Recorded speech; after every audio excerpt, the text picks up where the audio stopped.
Hello class 12th, greetings to you all. So here I am with a chemistry and a botany lab as well.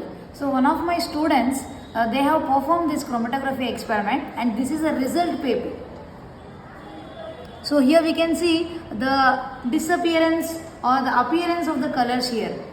So from the whatever the dot we have kept from the plant extraction, that is a leaf extraction, here you can see the appearance of green pigment, and at the end you can see light appearance of yellowish, and still more time if you are placing this aside we will be able to see orange appearance also. That means we can tell that there are different pigments arranged within the leaf.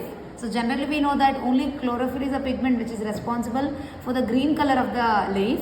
Apart from the chlorophyll, we do have some other pigments like chlorophyll A and B, carotenoids, all those things. To show that experiment itself, they have done this. That is a chromatography experiment. So this will be appeared in the botany as well as the chemistry. So then what we have to do, we have to take out this paper slightly, and from the point where we have placed, we have to observe, we have to measure the distance, how long the green has been dispersed, and from then how much distance the yellow has been travelled. So by noting that readings, we can calculate the RF values also.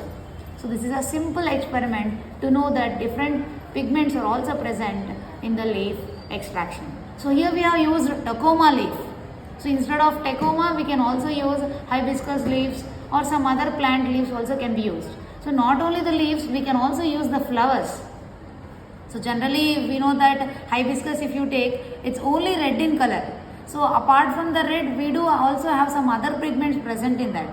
So to show that different pigments present in the hibiscus, we can also take the leaf of the hibiscus flower, or the flower petals you can take and perform this experiment, chromatography. Thank you everyone.